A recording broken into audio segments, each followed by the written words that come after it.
Coming up, the suspect that allegedly shot a man in the Target parking lot Wednesday night is behind bars. We'll have an update. And today is International Student Day. We spoke to several students from different countries about their experience in Twin Falls. TDS fiber camera showing pretty quiet conditions on it right now on what's been a really nice week of weather. But as that's set to continue here as we approach that of Thanksgiving. An answer coming up. Your hometown station. You're watching KSVT News with Brittany Cooper and your weather with Chief Meteorologist Eric Brill. This is KSVT News at 9. Thank you for joining us for News at 9 tonight. I'm Brittany Cooper. In our top story, the man who was wanted in the shooting outside of Target in Twin Falls is behind bars. Boise police officers arrested 18-year-old McQuavis Taylor early this morning. In addition to the counts of aggravated assault and one count of warrant against him in Twin Falls, he picked up new charges of resisting arrest and felony grand theft.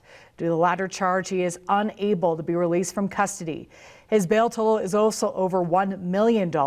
A court date has not been set as of yet. Now, Taylor allegedly shot another man Wednesday evening, sending the victim to the hospital where his condition is unknown. The shooting was a result of a fight involving a large group of people. Police have requested video camera footage from both Target and Chick-fil-A. Meanwhile, as a result of Taylor's arrest and the subsequent investigation, a second individual has been taken into custody on unrelated charges in Ada County. The Twin Falls Police Department and Twin Falls County Prosecutor's Office are working together and believe charges are forthcoming for the murder that occurred early Thursday morning on Capri Drive. Lieutenant Terry Thusen says while the department is unable to announce charges yet, they feel confident there is no ongoing threat to the community. Thusen credited the cooperation between the Twin Falls County Sheriff's Office, Idaho State Police, Jerome County Sheriff's Office, Ada County Sheriff's Office, Boise Police Department, and the Idaho State Police Crime Lab in these investigations.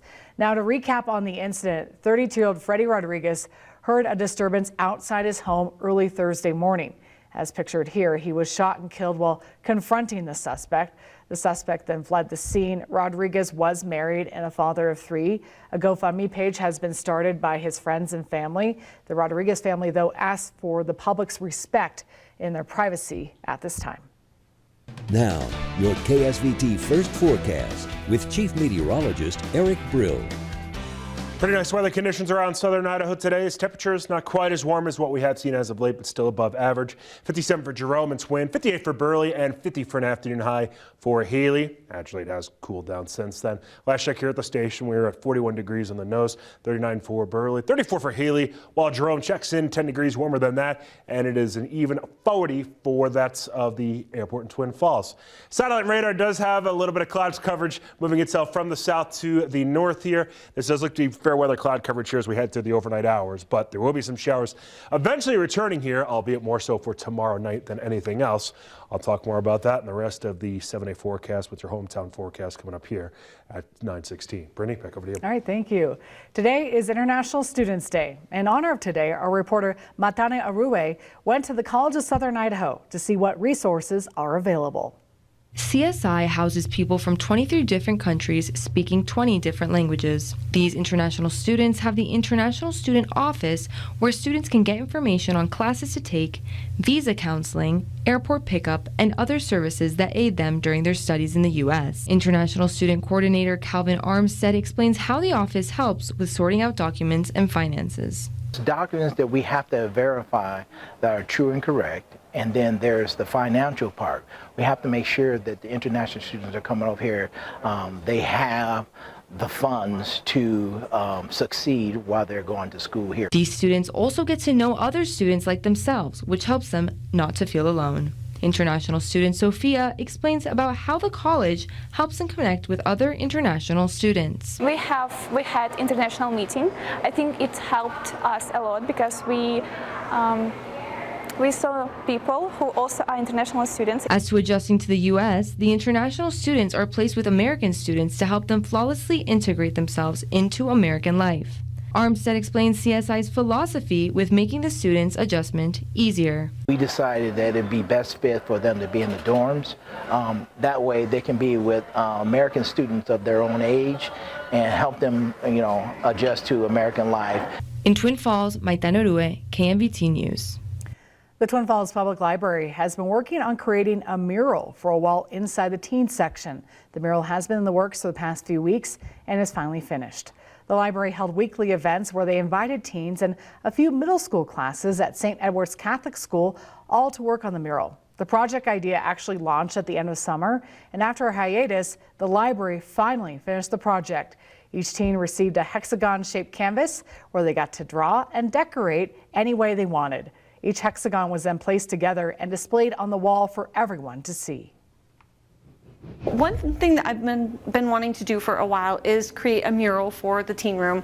I am not super artistic at all, and I would love the teens to have some input and some ownership of that room, and so what I decided to do was have them create the mural. The mural is considered to be a community art piece. You can see it for yourself and the list of young artists who collaborated on the mural whenever you visit that center on the lower level of the library. Flyway forecast shows the outlook for Ontario as well as Cody and Hartford for tomorrow, but will there be tranquil weather conditions around here over the next 7 days? That answer coming up in a few. Live from KSVT, your hometown station. You're watching KSVT News at 9. The Sun Valley Culinary Institute has a new class of students, and earlier today they cooked for the community at a pop-up lunch. Here's Derica Kay with more. The Sun Valley Culinary Institute introduced their new class of culinary students to the public at their pop-up lunch. I absolutely am so incredibly proud of my students and the students of the school and Chef Joe and what he's done over the last 10 weeks.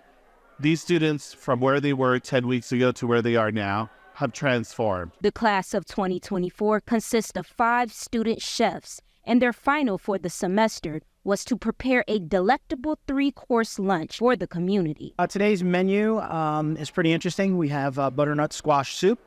The students made a nice cowboy burger, banh mi sandwich, all vegetarian with a little bit of lemongrass sauce. And to substitute for the meat, we use shiitake mushrooms, rice pudding for dessert, and a blackened fish sandwich. Those in attendance included the newly elected mayor of Bellevue, the mayor of Haley, and the mayor of Ketchum. Congratulations on winning city council.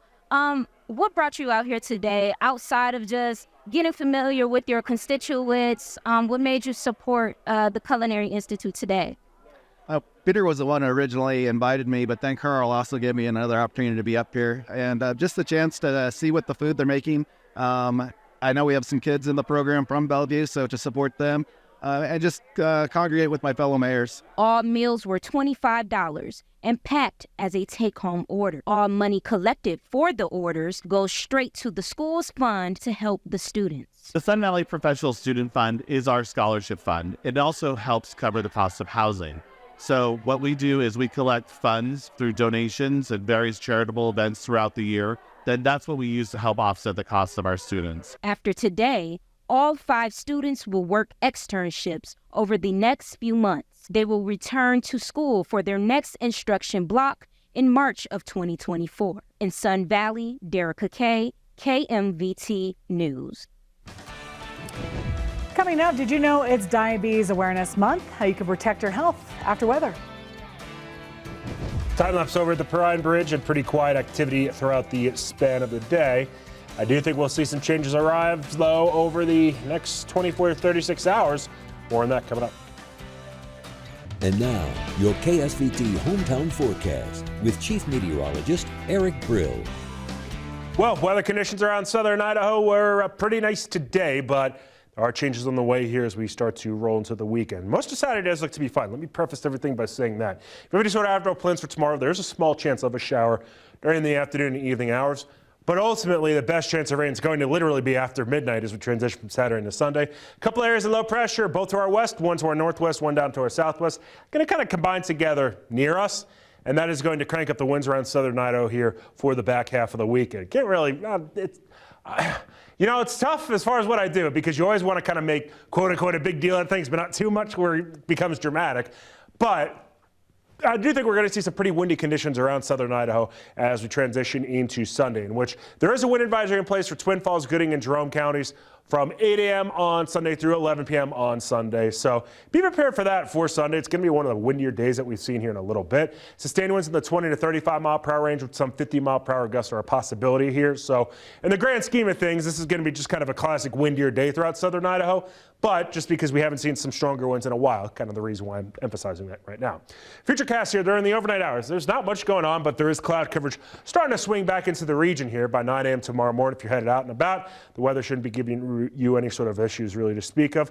Come the afternoon, evening hours, that's when we get those small little areas of showers near the South Hills. So be aware of that if your travels take you down to the City of Rocks or Castle Rock or just down into the South Hills for Saturday afternoon. But ultimately, that's going to be kind of minor compared to the showers that do look to move through overnight Saturday and a Sunday, in which not only are we going to see a chilly rain, I think, throughout a lot of southern Idaho as far as our towns and cities are concerned, but the winds are going to pick up, and obviously you do see the snow on your screen here. Temperatures do look to fall back a bit too. So Sunday, if you have company coming over for Thanksgiving itself, Sunday is going to be a good cleaning day, kind of a good prep day if you're able to, because you're probably not going to want to be outdoors very much, especially with some of those stronger winds around.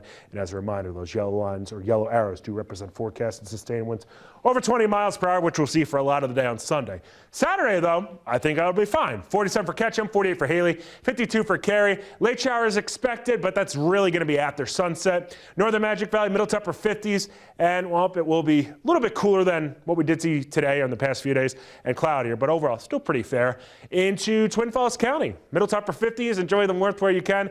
Likely the warmest day that we'll see here over the next week. And the Mini-Cache region, last but not least, good looking day ahead, just a little bit cloudier, but hey, we'll take that and run with it. Just watch out for a stray shower or two during the evening hours, but that's a pretty minute thing. As far as the rain snow line goes pertaining to Sunday, I do really think this is going to be more rain than anything else throughout the Magic Valley Mini-Cache region, but the ability is there to see a little bit of a mix. And as a reminder, the blues, that represent snow, the pink's a mix, the green is a rain. If you're closer to the green, that means probably more snow than more rain than snow. Closer to the blue means more snow than that of rain. So even at the Freeman Memorial Airport, probably going to see really wet snow out of this. Not that it's going to add up to all that much as far as the snow goes, but still worthwhile to note. As far as what we're expecting here when it comes to the rain totals throughout southern Idaho, nothing for the majority of the day on Saturday, but then as we move overnight from Saturday into Sunday, that's where the ability to get, say, 2 to 3/10 of an inch worth of rain is possible here. So kind of a nice little balance, not too much, not too little. Snow totals really won't be too impressive either. Even into the mountain towns and cities, I think 2 to 3 inches is likely overdoing it. So that should kind of give you an idea that this isn't a big time event as far as precip goes, but the winds are going to be strong. We'll be chillier here for Sunday, Monday, and Tuesday as well. A little bit of a rebound for Wednesday. Unfortunately for Thanksgiving itself, there is a chance of showers around. I think that could be kind of like the younger sibling or the little nuisance compared to the Sunday event, but a bit of a breeze, some showers and cooler conditions are expected here. Sunday, of course, the Magic Valley Mini-Cache region does look windy with some scattered showers around, but hey, glass half full. Tuesday and Wednesday do look to be nice. So, Brittany, I think you probably are going to look at me at the same way that the Thanksgiving forecast is out looking to be, a little bit of a nuisance every now and then. Yeah, I agree with that statement. All right, thank you. November is Diabetes Awareness Month. We go over the 2 types of diabetes in this week's Fit and Well Idaho report. This Fit and Well moment is brought to you by St. Luke's. Type 1 is an autoimmune disorder and is almost always diagnosed at a younger age, which means the patient will be on insulin for the rest of their life. For type 2, there are a lot of risk factors, including genetics or your lifestyle, and can be diagnosed at any age. There can be different treatment plans, such as insulin or change in diet or exercise. Madison Thompson, a registered nurse, says everyone's journey will be different. If you get told you have type 2 diabetes, it does not necessarily mean it was your fault, because the stigma around that is people are like, oh, I ate too much, or I didn't exercise and I wasn't living how I should, so it's my fault I got it. And that's not necessarily true. Like we talked about genetics, there's a bunch of different factors that can play in. So I think the biggest thing is if you know somebody that has diabetes, whether it's type 1 or type 2, be their support. She says type 2 is more common, meaning if there were 10 people in a room, 9 of them would have type 2 and 1 of them would have type 1. The 25th Annual Caring and Sharing Festival, hosted by the Minidoka Memorial Healthcare Foundation with the theme of toys, trains, and candy canes, will get underway on Friday, November 24th at the Rupert Civic Gym. Tammy Hanks, executive director of the foundation, stopped by KMVT and says it's a wonderful time to come and get into the Christmas spirit and enjoy what Christmas City, USA has to offer. while also helping the Mini-Cassia area as all funds raised through caring and sharing stay right here in the community. It's just a most amazing thing that you will see. It's very nice, and what happens is I've got such a huge committee of people who help throughout the community. So this isn't my event, this is a community event. And one of the things that we have the draw is because we don't charge an entry fee to come in, which is great. The gala luncheon will be held from 11 a.m. to 2 p.m. on the 24th. This is a chance to get a sneak preview of all the trees and other creations that will be available for purchase. The lunch is free for interested buyers. Then from 3 p.m. to 9 p.m., the public is invited to come view all the creations for free. For more information or to watch the full interview, just go to KMVT.com. Soldier Mountain has made some upgrades over the last few years. The mountain has been operating since 1947, but since 2020, Paul Alden and his team have been running the show. Perhaps one of their biggest improvements, the work they've done to bring back snowmaking. They now have 20 snowmaking guns on the mountain. They've also updated their ticketing system to be RFID cards to make it easier to not only buy tickets, but also to get on the lifts. And they have joined the Indy Pass program this year as well. We want families to come here and learn to ski and prepare them to go and travel to the bigger areas out there. On the other hand, we've got several thousand acres of some of the best skiing terrain in the industry. And is there a need to go anywhere else? No. Are we preparing people to go elsewhere? Yes, we are. They're just waiting for the weather to cooperate, and once it does, they'll be open Thursday through Sunday. Next, state championship football is coming up. We'll have a recap of the games and maybe an update so far on the last one after the break. And now, Cole Emplin with your hometown sports. Well, it's night 2 of the Idaho High School State Championships, and we have 2 area teams in action tonight. Our own Cole Emplin is on site at Holt Arena for all the action. Cole, what do you have? Thanks, Brittany. We're in game 2 of our championships game tonight. Right now, the 2A Milk Bowl Championship between the Declo Hornets and the Westside Pirates. We're in the second quarter. Westside has taken a dominant 14-0 lead. And it looks like they just got an interception as well. So they lead 14-0, and they will now be driving on their own 40-yard line. We'll have the highlights of that game coming up tonight at 10. The previous game with the Oakley Hornets and the Butte County Pirates did not go Oakley's way. Butte County came away with a 48-34 win, and it was just something that Oakley could never really get behind the whole entire game. Their quarterback, Kyler Robinson, it was revealed that he suffered a grade 3 shoulder injury last week, and he's still trying to play through it tonight. It just wasn't the Hornets night, but for this senior group, something that they always should remember, they won 3 state titles and made a 4th one this year and fought to the very end. But we'll have highlights of both these games coming up for Friday Night Blitz at 10. Well, shifting subjects to last night's game, the Camas County Mushers were in action in their own championship game against the Kendrick Tigers. It didn't go Camas County's way as they were battling it out with the Tigers, and what eventually ended up happening, the Tigers walked away with a dominant victory. But despite the loss, the Mushers broke through into the title game for the first time in 42 years, and they will always have heroes in Fairfield.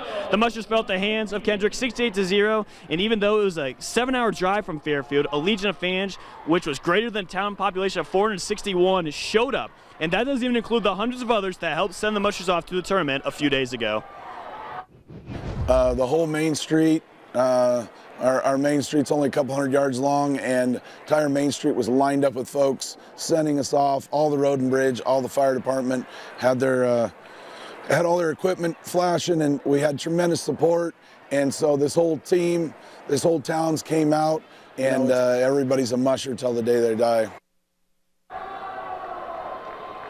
While the team meant a lot to the town, they also meant a lot to Coach Kramer, whose sons grew up friends playing games and having sleepovers with many of the seniors on this year's Camas County team. Kramer credited his team's toughness both mentally and physically in the Milk Bowl. Those guys, and you just get so close to those guys, and you see them down 60. I got my running back with a massive gash. We already called the hospital to sew it up, and down 60, and he's begging me to tape it up and go back in, and just the heart of the champion on those guys. And I can't say enough about the will and fight and desire of those guys. Just great bunch of boys. And despite the loss, it's safe to say this team has made its community and coaching staff proud. Well, the CSI volleyball team was in action tonight, but they came up just short in a battle with Salt Lake Community College in the NJCAA tournament, losing 3-1. The Golden Eagles will now play for 7th on Saturday. Stick around, folks. We'll have more news coming up after the break. Well, the last few days has been wonderful, but is it going to be the case leading up to Thanksgiving? No, of course not. All good things come to an end. Tomorrow's definitely the nicer day of the weekend. Sunday doesn't look very great. I don't think it's going to be that nice for the Thanksgiving too, but it is an indoor holiday. And of course, we'll talk more about that as we get closer to the holiday. All right, thank you for watching. Have a great evening.